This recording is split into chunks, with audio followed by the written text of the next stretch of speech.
Good evening, everyone. Tonight, we're stepping into a chapter of history that's not quite as glamorous as the movies would have you believe. Forget the dazzling tales of noble knights, shining armor, and candlelit banquets inside towering stone castles. Instead, we're about to plunge into the gritty, grimy, and downright grueling reality of the Middle Ages.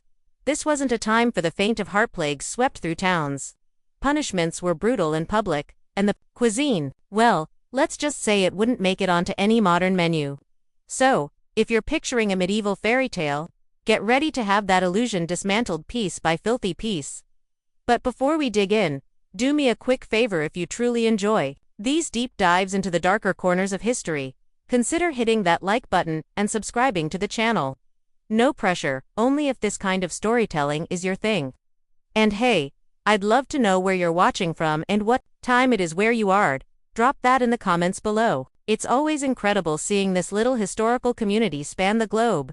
Now, find a quiet place, maybe dim the lights just a bit, and if you've got a fan running in the background, let that hum carry you into the mood of the night. Get cozy because the next few minutes are going to transport you far away from comfort and deep into the filth-caked reality of the year 1305. Back in the Middle Ages, the concept of oral hygiene wasn't exactly trending. In fact, it had about the same popularity as bathing, which, to be clear, wasn't high either. Most people didn't brush their teeth, because toothbrushes didn't exist. Toothpaste, forget it. At best, you might come across someone chewing on a bitter-tasting twig, or swishing their mouth with something they thought was cleansing, like vinegar, or even wine. But generally speaking, your teeth were left to fend for themselves, with no backup plan in sight. The result? A mouth that aged like spoiled milk by the time you reached your mid-20s, which, by the way, was considered middle-aged. Your teeth would often look like they belonged in a haunted house rather than a human skull. Cavities weren't rare, they were standard. Swollen gums were practically a rite of passage, and that dark discoloration on your molars, it wasn't from dinner. That was decay, actual decomposition eating through your enamel like termites through old wood. In fact, if you smiled too wide, someone might assume you had just gnawed your way out of a crypt. And don't even get smug if you were rich. Sugar was beginning to make its way into the diets of Europe's upper crust, imported at ridiculous cost from far-off places. It was used in fancy pastries, served at decadent feasts, and displayed as a symbol of wealth and excess. But here's the catch: it accelerated tooth rot like gasoline on a fire.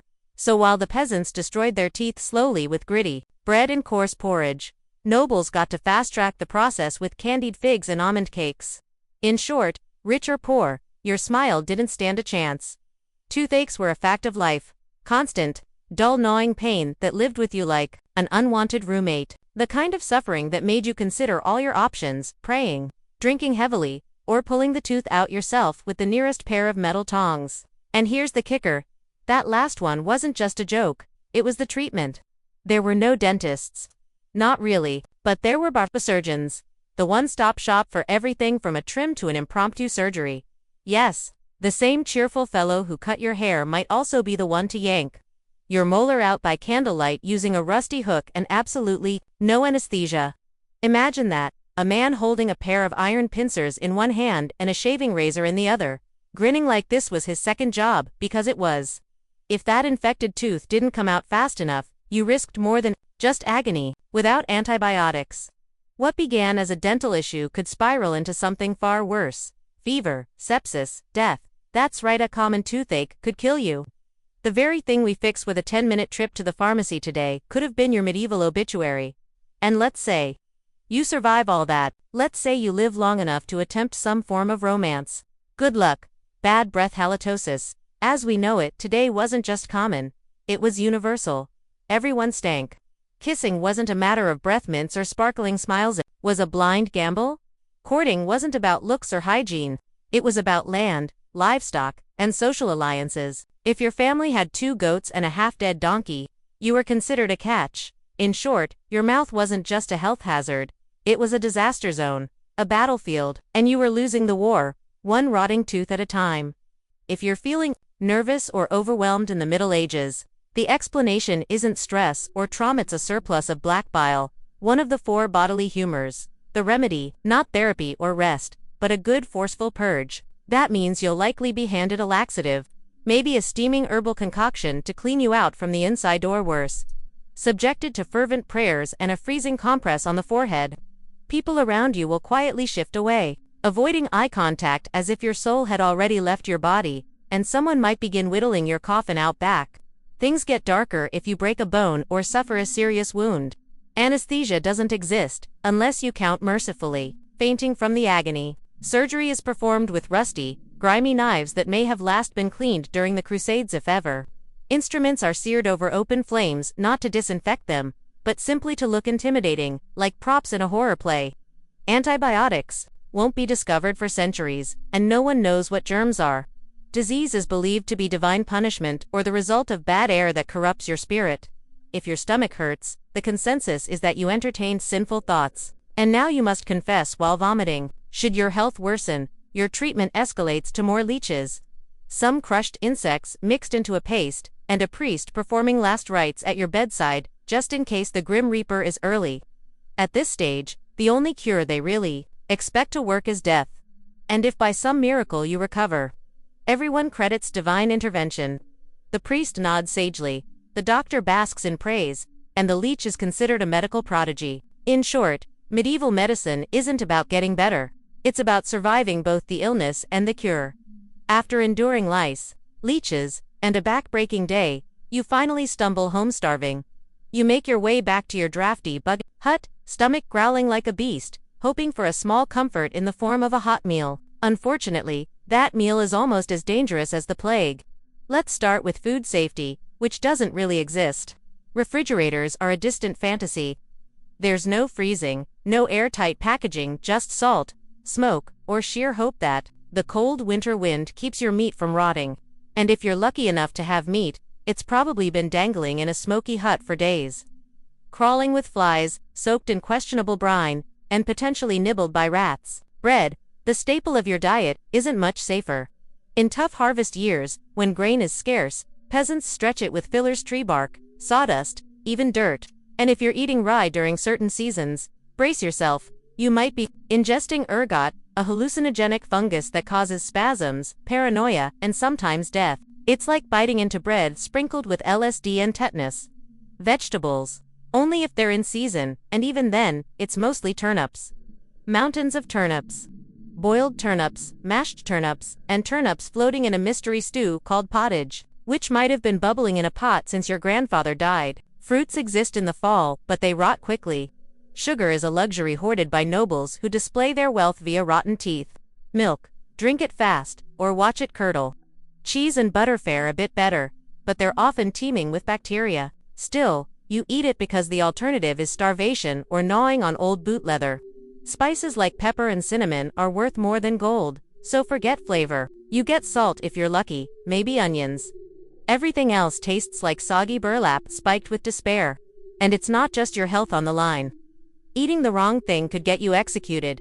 Game animals belong to the local lord, not you. Caught snaring a rabbit or hunting in the woods, you could face fines, jail, or even the gallows. That's right, too, or dinner could become a death sentence. So when you huddle by the fire, spooning gray stew into your mouth, remember, every bite is a gamble.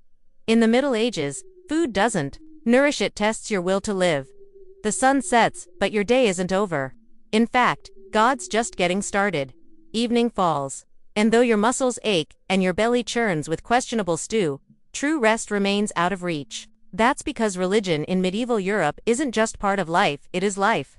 Every moment is governed by faith, fear, and an ever-watchful priesthood. The church dictates your schedule, your holidays, your education, if you can even read, and every major event from birth to burial. It's less of a spiritual guide and more of an eternal landlord demanding obedience. Daily life revolves around the tolling of bells from the village church. One in the morning, one at noon, one at night. These aren't friendly reminders, they're warnings. Miss a prayer and you've committed a sin. Forget to bow at the altar. Sin, eat meat on a Friday. Sin, think lustful thoughts about the blacksmith's wife. Double sin. And hell is no abstract concept, it's described in agonizing, vivid detail. Boiling lakes, endless fire, demons with iron hooks, and eternal screams are. Think peasant life is brutal. Try being a woman in that world. Everything that makes life harsh for the average medieval peasant: filth, famine, disease, religious tyrannies, amplified tenfold if you're born female. It's like playing a survival game on nightmare difficulty with no weapons, no health boosts, and no reset button. From infancy, your future is scripted. Marry young, bear as many children as possible, serve your husband without question, and die exhausted. Education is a luxury rarely afforded to women, unless you're from a wealthy family and tucked away in a convent. Most girls are taught practical survival skills, churning butter, mending clothes, and obeying authority. By 12, you might already be promised to a man you've never met. By 14, you could be pregnant. Love, that's irrelevant. Marriages are business deals, trades involving land, livestock, and political alliances. Once wed, you're legally and socially your husband's property. Your worth is measured by how many sons you produce, how well you keep the home, and how quietly you endure your burdens. Voice a complaint. You might be labeled a neg or worse, accused of witchcraft. That charge comes with a horrific death, drowning, hanging, or burning, depending on regional flair. Childbirth is a roll of the dice with death. There are no doctors, no sterilized tools, no anesthesia. Midwives do their best, but any complication could mean death for the mother, the baby, or both. Even if you survive multiple pregnancies, rest is a fantasy. Now you're expected to nurse your baby, work the fields, cook for the family, clean the hovel, and still maintain a docile, obedient demeanor. Single women are viewed with suspicion. Widows are easy prey. Outspoken women are threats. Women with herbal knowledge or strong personalities are often accused of sorcery for simply existing outside the mold. Even nuns, supposedly sacred, live under suffocating rules, silence, obedience, zero freedom. And always, they are ranked below men. In essence, if you're a woman in the Middle Ages, you're expected to work, obey, give birth, and suffer, and do it all with a smile, because, even in a society built on suffering, women are expected to suffer beautifully. And just when you think it can't get worse, cue the violence. If you've survived sickness, starvation, and social oppression, you still have one more danger to face: human brutality. The Middle Ages are soaked in blood. Violence isn't a last resort, it's often the first solution. The idea of justice exists, but mostly in theory. In practice, it means hoping your local lord isn't having a bad day. Fights break out in the streets, at home, in churches, and even while waiting at the communal oven. Crime is rampant, punishment is terrifying, and justice is more like street theater than protection. Steal a loaf of bread, you might lose a hand. Lie in court, your tongue could be pierced with a metal spike. Gossip too freely, prepare for the scold's bridle, a grotesque metal mask clamped to your head with a bar shoved into your mouth. For more serious accusations, like witchcraft, theft, or heresy, the legal process gets creative. Enter trial by ordeal. One version involves plunging your arm into boiling water to retrieve a rock. If your burns miraculously don't get infected, within 3 days, you're innocent. If they do, you're guilty and likely sentenced to more suffering. Another method: you're tossed into a river. Sink to the bottom, you're innocent but also dead. Float, you're guilty, and punishment awaits. These trials are basically deadly reality shows where the prize is living another day, and the audience cheers for your pain. If you're sentenced to death, expect a public spectacle. Executions are community events. Hangings, beheadings, and burnings are carried out in town squares, watched by entire villages as entertainment and warning. Blood, screaming, and fear are all part of the routine. Because in the Middle Ages, violence isn't an aberration, it's the system. Sometimes, when things got particularly dull in medieval towns, people would gather just to watch others get punished or beaten in public. This wasn't just entertainment, it was their version of cable TV. A bit of distraction, a little communal bonding, and maybe even some snacks passed around as someone got flogged in the square. Domestic violence wasn't a hidden shame, it was expected, even encouraged. Husbands were legally and socially permitted to discipline their wives and children, and no one batted an eye at a bruised cheek or a bleeding lip. Street fights were almost as common as church bells. All it took was a sideways glance at the wrong person, or worse, at the prized horse of a nobleman, and you could find yourself sprawled in the dirt with your ribs cracked. Violence didn't erupt from the failure of society. It was the foundation of it.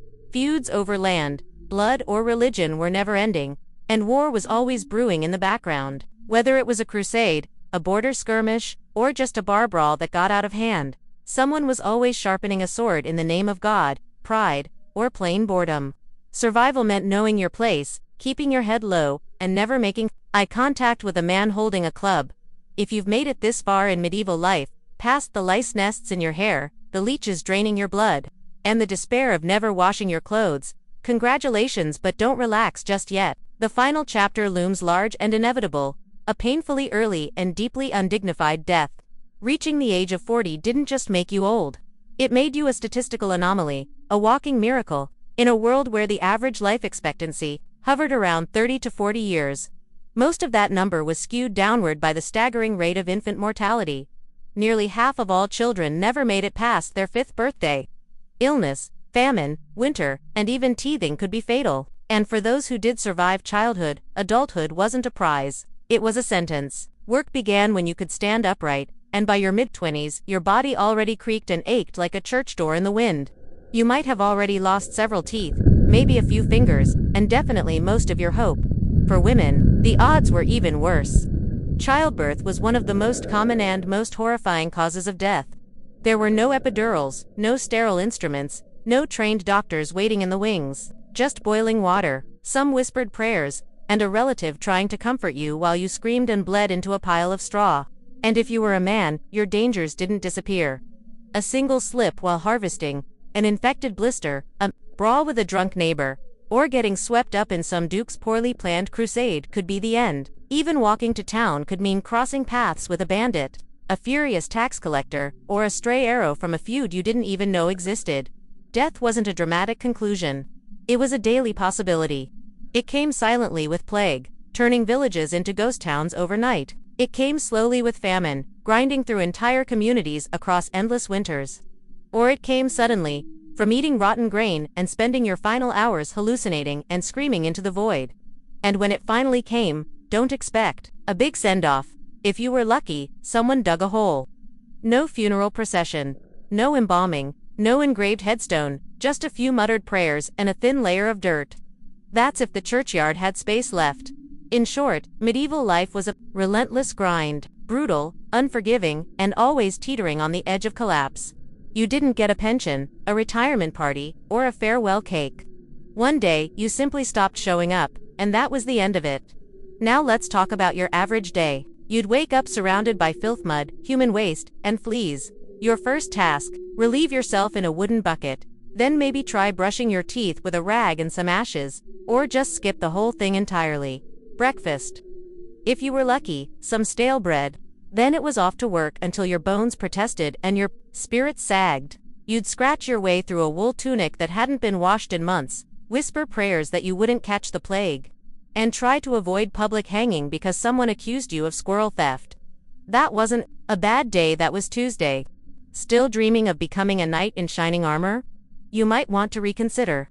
The idealized vision of medieval times, brave warriors rescuing damsels, majestic castles echoing with music, and candlelit feasts with goblets raised in joys, nothing more than a sanitized myth, a tale told by books and bedtime stories. The truth was much bleaker. Social status ruled everything. Born poor, you stayed poor. Born rich, you had a slightly better shot at survival, but you were still one bowl of spoiled stew away from dysentery and death. Even nobles weren't spared the misery. Their castles were frigid stone prisons crawling with lice and filled with smoke, bad air, and worse marriages. Yes, you had wine and furs. But you also had a 50-50th shot of dying in a Baccali duel, or from a festering splinter. These weren't simpler times, they were slower, harsher, and absolutely unforgiving. Everything took effort. Everything caused pain. Giving birth could kill you. So could chewing on the wrong route. Life wasn't about comfort. It was about endurance. And if, by some miracle, you found a rare moment of peace, a second to dream or hope, you couldn't do much with it. There were no ladders to climb, no job applications, no moving up. You were born, worked, and died within a few miles of your birthplace. But and here's what's truly astounding, people still found joy. Despite the horrors, they laughed, they danced, they fell in love, they wrote poems, not because life was gentle, but because they refused to let it break them entirely. Humanity endured, not in comfort, but in defiance. So tonight, when you tuck yourself into a clean bed, with indoor plumbing, hot showers, antibiotics, a working heater, and a roof that doesn't leak. Take a moment. Be grateful. Not just for technology, but for the unbreakable spirit of your ancestors, the ones who fought off rats, famine, and endless oppression so you wouldn't have to.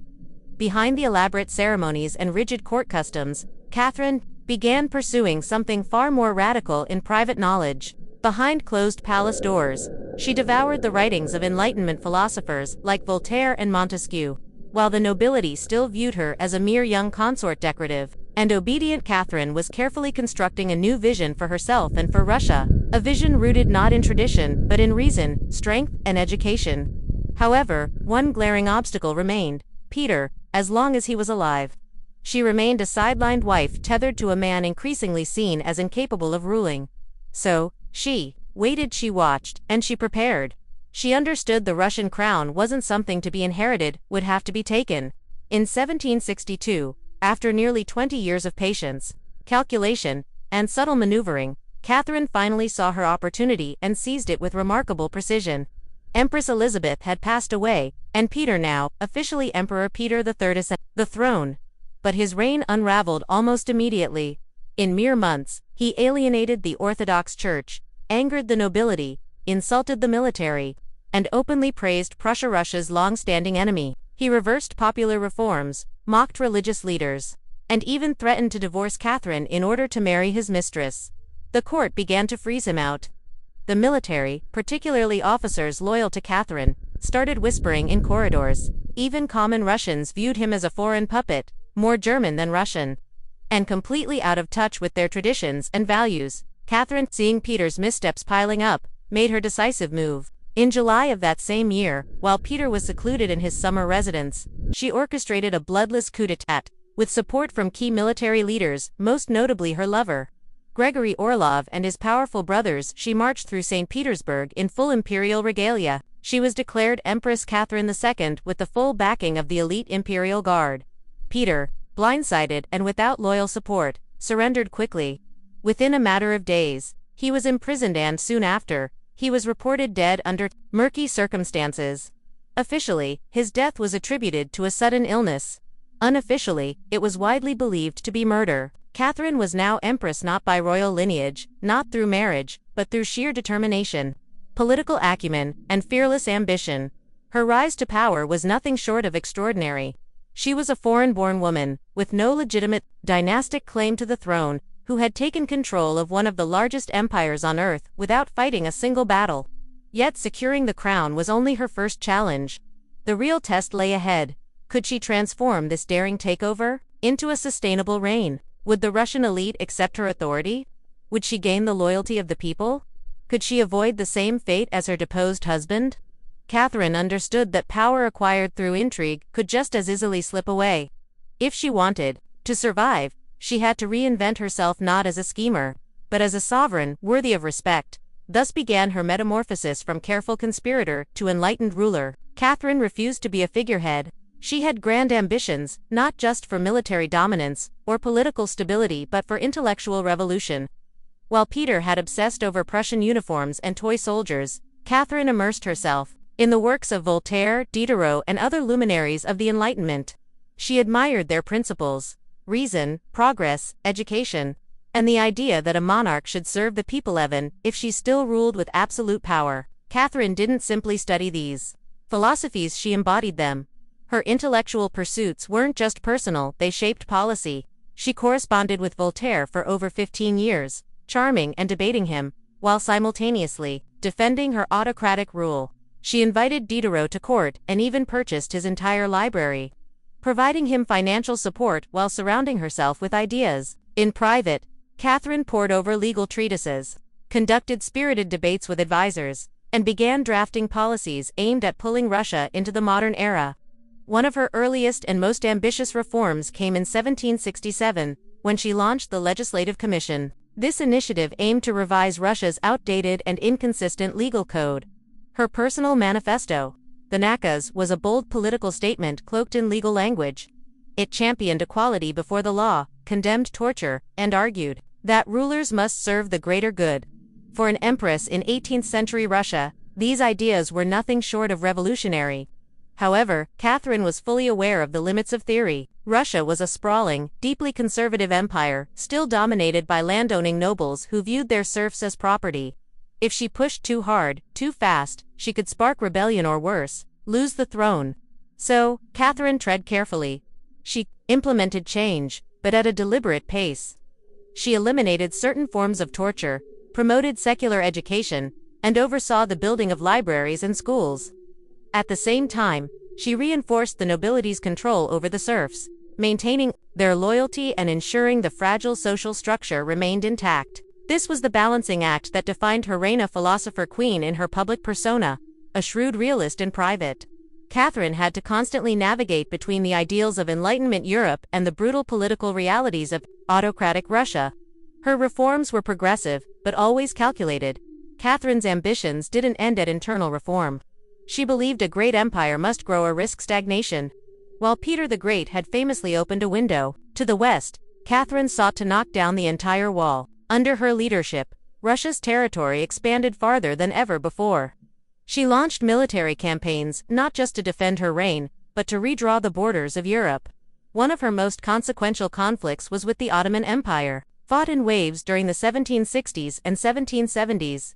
These were not mere land grabs, they were ideological. Catherine cast herself as the liberator of Orthodox Christians and the rightful defender of Eastern Europe against Muslim rule. With generals like Alexander Suvorov and Gregory Potemkin at her side, Catherine's forces secured major victories. They captured the Crimean Peninsula, established dominance over the northern Black Sea, and gained access to warm water ports, something Russian rulers had sought for centuries. These military triumphs carried more than strategic value, they were symbolic declarations. With each conquest, Catherine sent a message. Russia was no longer an isolated, backward kingdom. It was now a formidable European power. Her expansionist goals reached west as well. Catherine took part in the brutal partitions of Poland, a series of diplomatic and military maneuvers with Prussia and Austria. Together, the three empires carved up the once proud Polish-Lithuanian Commonwealth. By the final partition in 1795, Poland had been completely erased from the map, and Russia had absorbed vast swaths of land and millions of new subjects.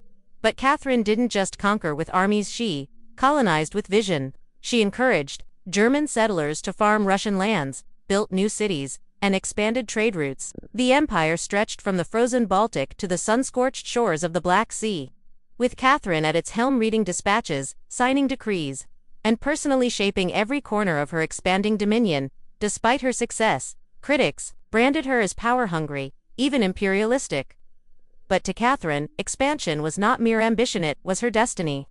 She believed that a sovereign's greatness was measured not only by ideas, but by the size and strength of their realm. She didn't want to simply govern Russia, she wanted to elevate it, to remake it into a modern empire that commanded global respect and undivided loyalty.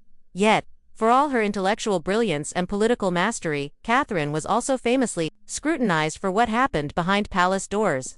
Her private life became one of the most controversial and gossip-fueled aspects of her reign. Catherine had many lovers, not secret affairs, but openly acknowledged companions.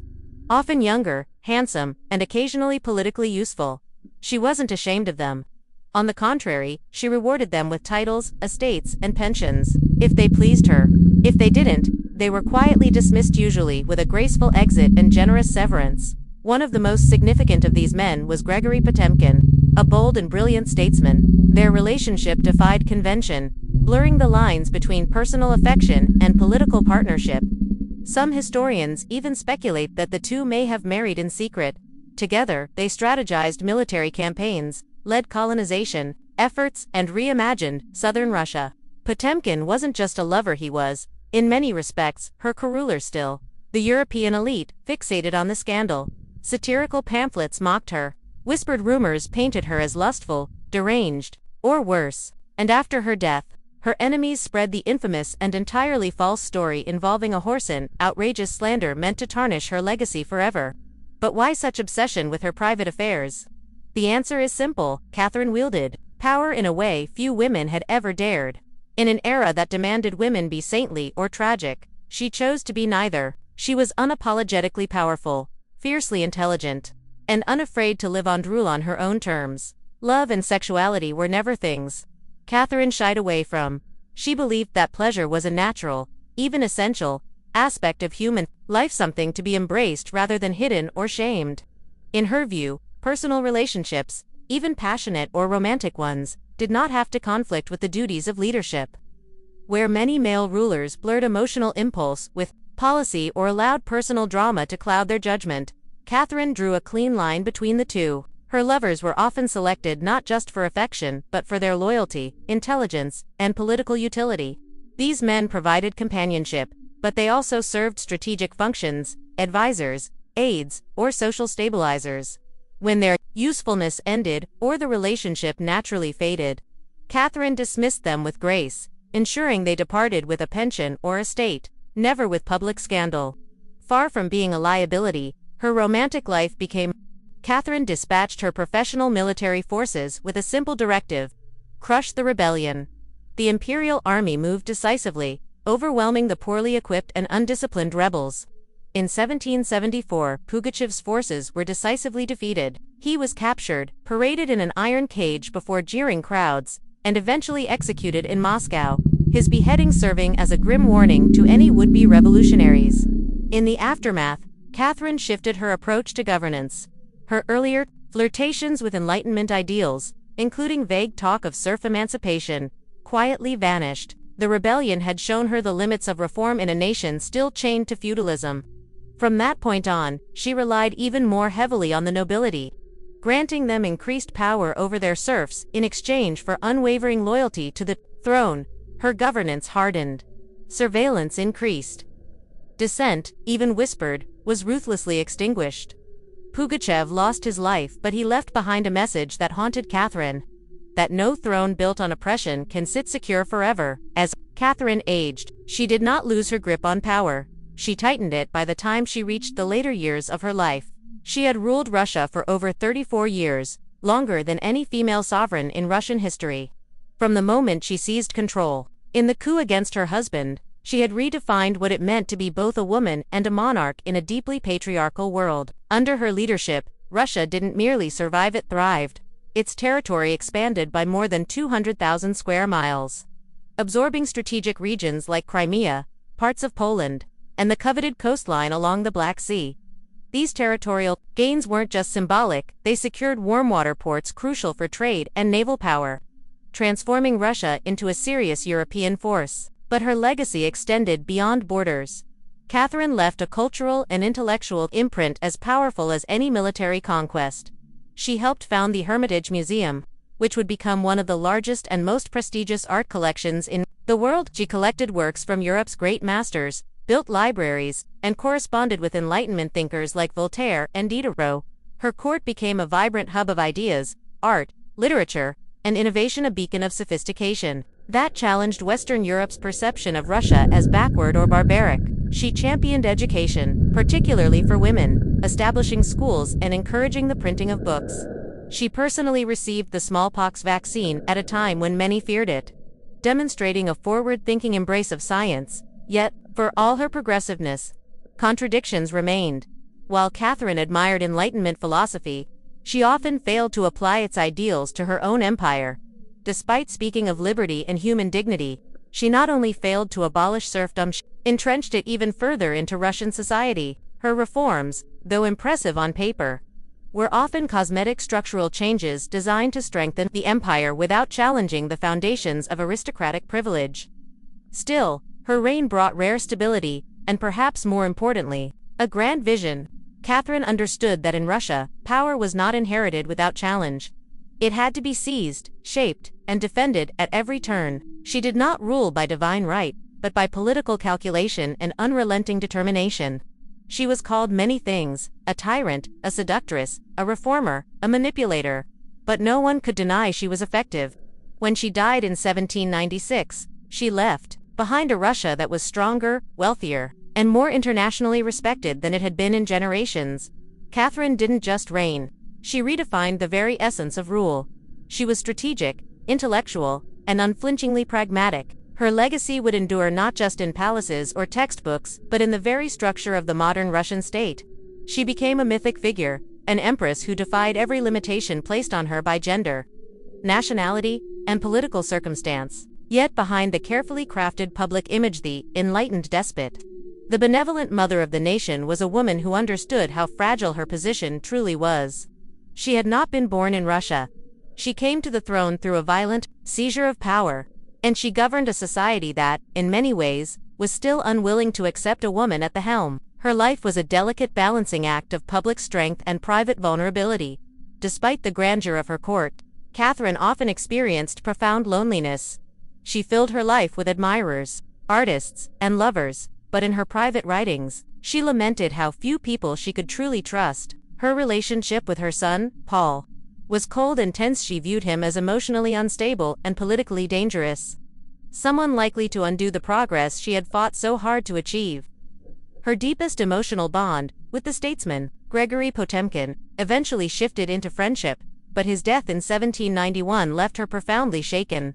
In many ways, she wore her crown not just with pride, but as armor. She understood the power of narrative, crafting her image with precision. She positioned herself as a warrior empress, a patron of the arts, a philosopher queen, but beneath those titles was someone who had endured betrayal, mockery, and rebellion, and endured it all with relentless grace. When Catherine the Great passed away, she left behind both an empire and a puzzle. She had modernized Russia without democratizing it. She had embraced Enlightenment thought but failed to apply it to the serfs. She had achieved greatness but on her own terms, not those of idealists or moralists. History gave her a title she never claimed for herself, the Great. It was not because she was universally loved or perfectly just, but because she achieved what few ever could. She seized power in a world that said women had none. She ruled with cunning, intellect, and steel. She didn't merely inherit a crown. She earned it and rewrote what it meant to wear one.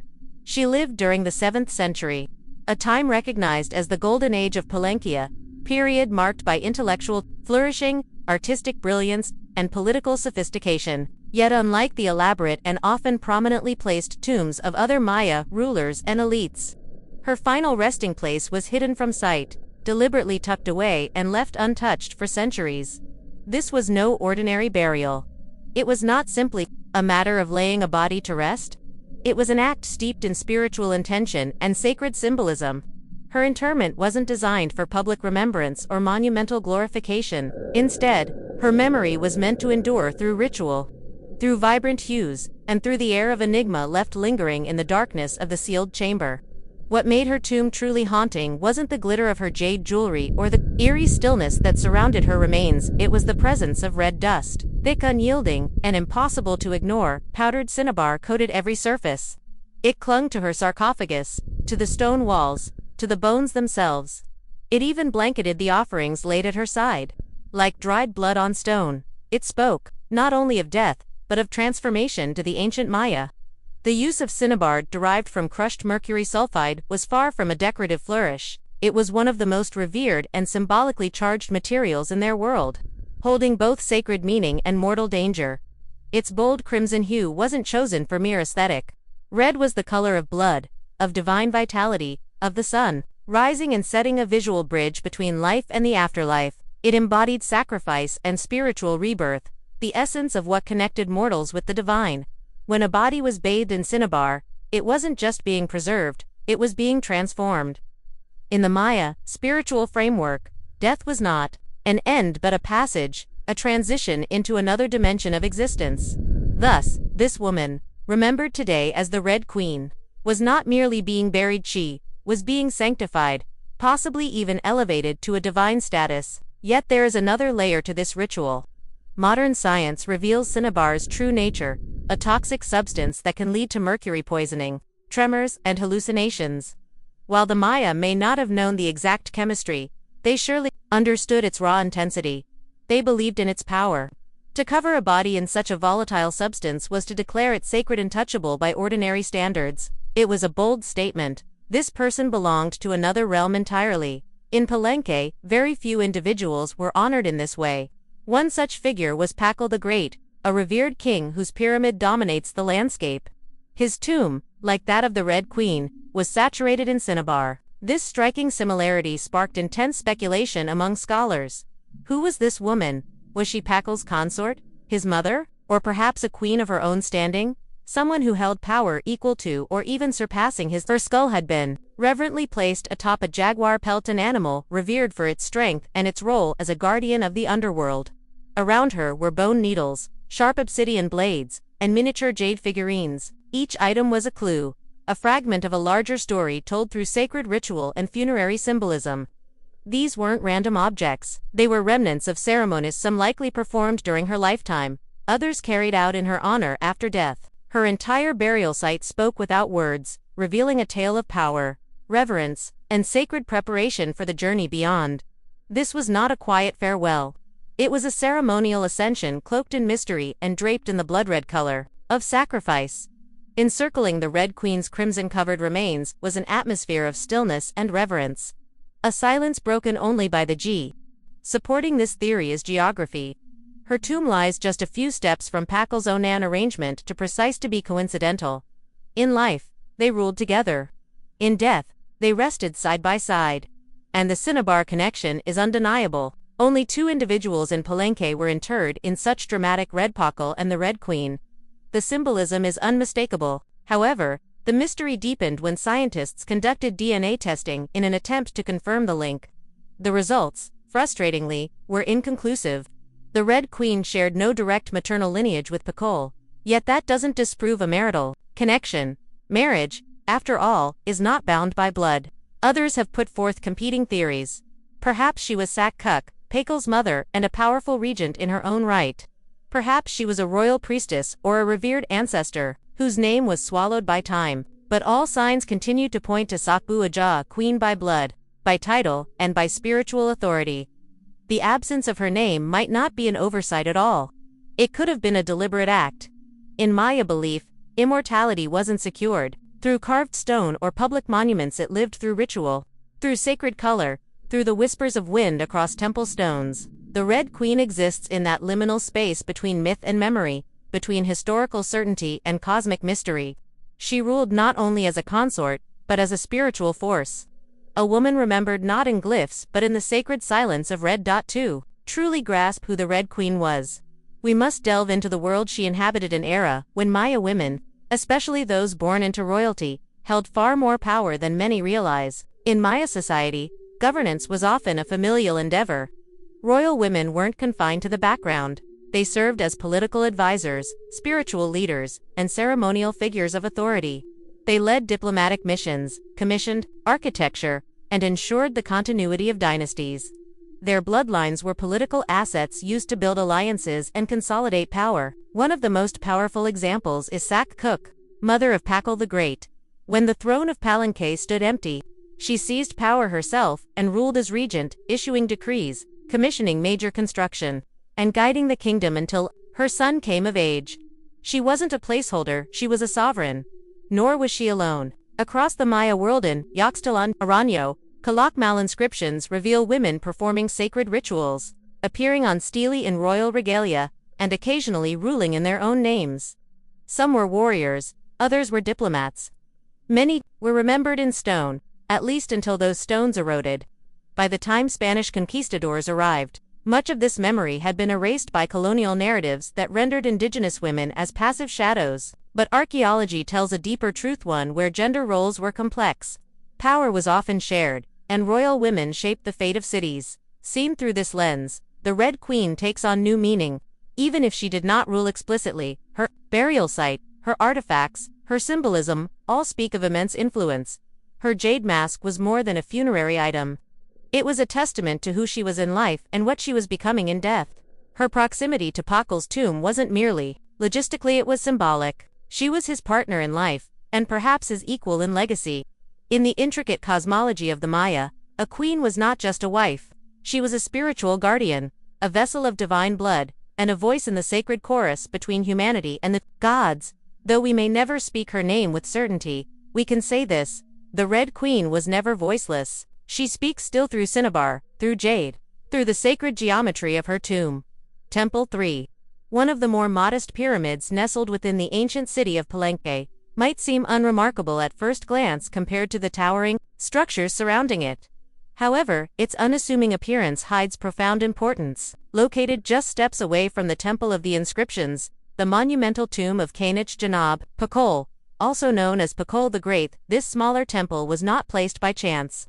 In the world of the ancient Maya, sacred architecture followed a divine logic. These temples were aligned not merely for practical or aesthetic reasons, but were deeply influenced by cosmology, mythology, and dynastic symbolism. Every structure served a higher purpose, connected to the stars and gods.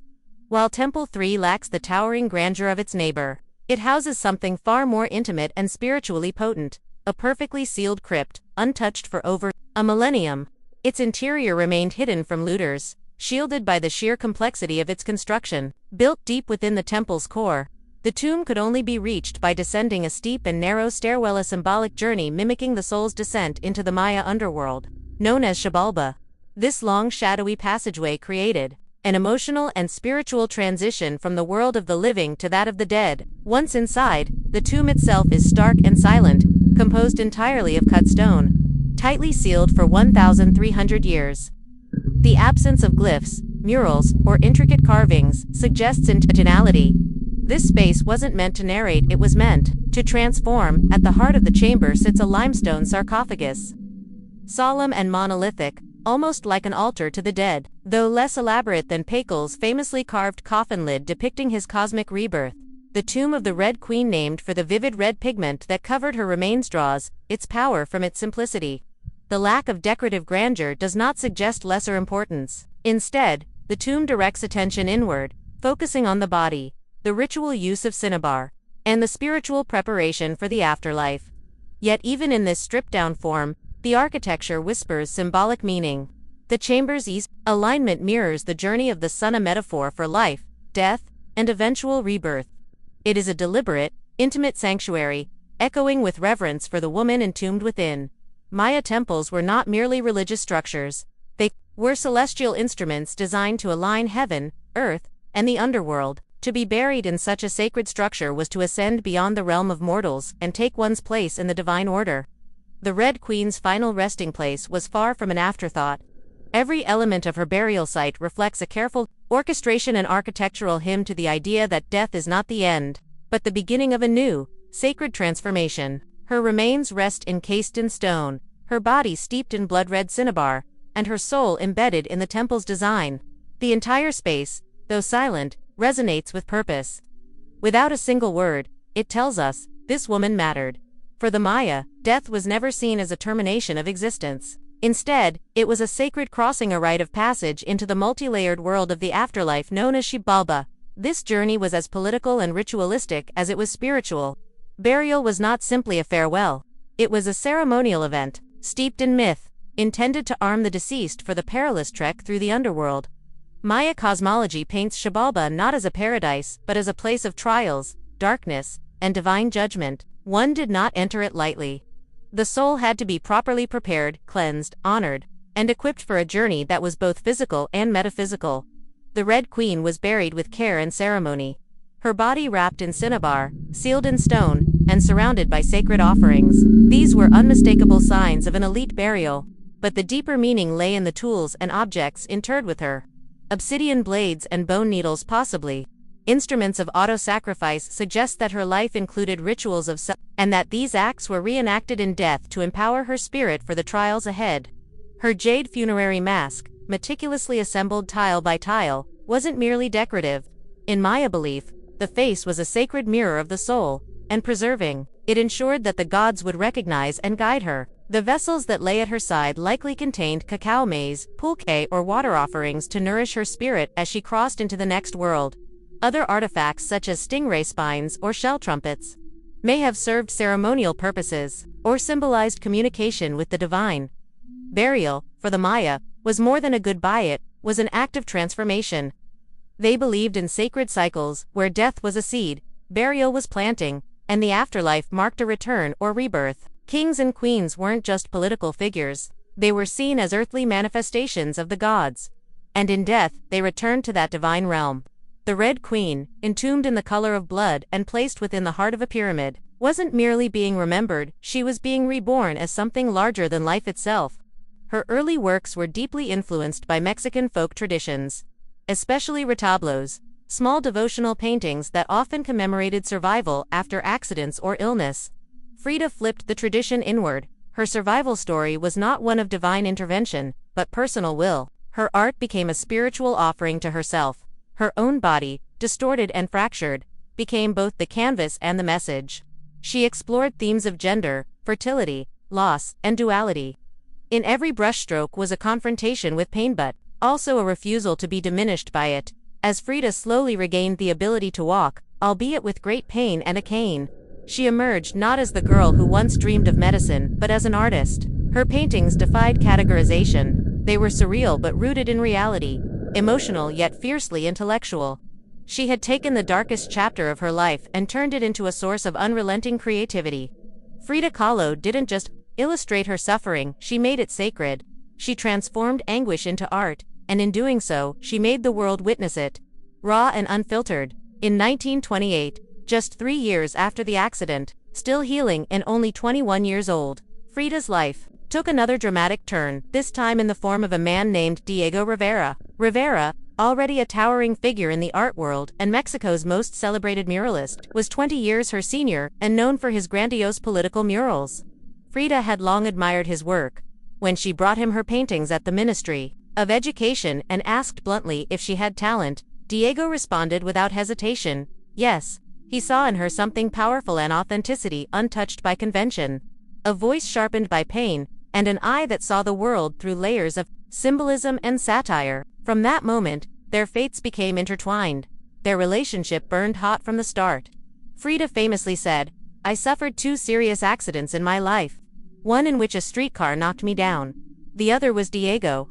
They married in 1929, a pairing that shocked many. Diego was large, famous, politically radical, and notoriously unfaithful. Frida, though physically fragile, was emotionally formidable, witty, fierce, and already walking with a cane. Her parents quipped, it was like a marriage between an elephant and a dove. Their bond was electric and unpredictable. Diego encouraged her art and nurtured her development. But he also betrayed her deeply, engaging in numerous affairs, including with Frida's own sister. Devastated, Frida retaliated with her own affairs, with both men and women, including whispers of romances with Leon Trotsky and Georgia O'Keeffe. The couple divorced in 1939. But the separation was brief. A year later, they remarried under new terms. Frida would maintain her independence, her home, her finances, and her name. Their second union was less about traditional notions of love and more about mutual respect and artistic kinship. Despite the betrayals, Diego remained a driving force in her life. He challenged and wounded her, yes, but he also validated her vision and believed in her genius. Together, they weren't calm or conventional, but they were unforgettable. During the 1930s, Frida accompanied Diego as he traveled across the United States to fulfill mural commissions in cities like San Francisco, Detroit, and New York. This period exposed her to the contradictions of American life, its wealth, its industrial might, and its glaring inequalities. Frida, a committed Mexican nationalist and communist, was deeply uncomfortable with the materialism she saw. In her letters home, she often mocked the superficiality of American culture and longed for the vivid contradictions of Mexico. While Diego created enormous public murals, Frida painted on small tin panels and canvases, intimate, surreal, and deeply personal. It was during this time that her style became unmistakably her own. It was during this period that Frida Kahlo created some of the most unforgettable and soul-bearing self-portraits of her entire career. These weren't merely artistic expressions of vanity or self-regard. For Frida, painting herself was an act of survival, a way to process her suffering and make meaning out of her pain. Her canvas became her confessional, and her own face, her most constant subject, transformed into a map of emotional and physical endurance. After enduring a devastating bus accident in her youth, undergoing numerous surgeries, and suffering the trauma of a failed pregnancy while in Detroit, Frida retreated inward. Her art responded to that inner turn. The canvases bore images of a woman torn open, bleeding, dismembered, and exposed. Yet, no matter how much her body was shown in fragments, her expression remained steady, her face always direct, solemn, and fearless. One of her most haunting paintings, Henry Ford Hospital, captures her lying on a hospital bed, surrounded by symbols of agony and loss: a fetus, a snail, pieces of medical equipment, a cracked pelvis floating around her like ghostly satellites. It was a portrait not just of personal tragedy, but of the female body as battlefield. This painting didn't whisper. It screamed. Upon returning to Mexico, Frida didn't seek rest, she sought revolution. Immersing herself in the growing tides of leftist politics, she and Diego Rivera opened their home to political refugees and exiles, including none other than Leon Trotsky. Frida's style evolved, not just on canvas but in fabric. Touche adorned herself in Tijuana dresses, traditional garments of indigenous Mexican women, as both a tribute to cultural heritage and a deliberate political statement. These garments, vibrant and ceremonial, were more than fashion. They were armor, identity, and protest. Her art, like her wardrobe, became a convergence of body, belief, and belonging. While Rivera covered walls with heroic murals of revolutions and working-class struggle, Frida offered something more intimate and immediate: the cost of those struggles on the human form and soul. In her paintings, the revolution wasn't just an abstract ideal, it was a dismembered body, a fiery mind, and always a relentless stare. Even in her physical decline, Frida painted not from resignation but from defiance. Her art became resistance, in pigment and line. By the time Frida returned to Mexico in the late 1930s, she was no longer defined solely as the wife of Diego Rivera. She had evolved into a force of her own, a singular artist whose work defied categorization and radiated, with surreal depth, cultural pride, and unfiltered honesty. Her return marked the beginning of her full immersion into the persona and identity she would ultimately be remembered for. At Casa Azul, her cobalt blue home in Coyoacán, Frida built a sanctuary of contradiction and creativity. The house, vibrant with bright yellow trim, Aztec sculptures, and colorful animals roaming freely, became an extension of her internal world. There, among parrots, monkeys, and marigolds, she surrounded herself with pre-Columbian relics, Catholic ex-votos, revolutionary literature, and a tapestry of folk art. Each object served as both inspiration and declaration. She painted to the scent of copal incense, wore crowns of fresh flowers in her hair, and wrapped herself in fabrics that screamed color and identity. This was her realm, one filled with spirits, stories, and silent strength. During this time, her work deepened in complexity and emotion. Her paintings were no longer just visual expressions but psychological autobiographies, layered, symbolic, and politically charged. In the two Fridas, she depicted a split self, one dressed in European garb with a bleeding heart exposed, and the other clad in indigenous clothing, her heart intact and steady. This duality mirrored the fractures within her identity between colonial and native roots, between vulnerability and resilience, between the self that was loved and the self that was abandoned.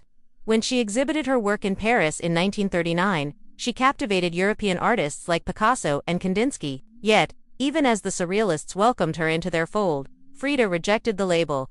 "They thought I was a surrealist," she said, "but I wasn't. I never painted dreams. I painted my own reality." For Frida, Mexico was not an exotic backdrop, it was the essence of her art. Her paintings pulsed with its symbols: skeletons, blood, thorns, corn, monkeys, hummingbirds, and suffering saints.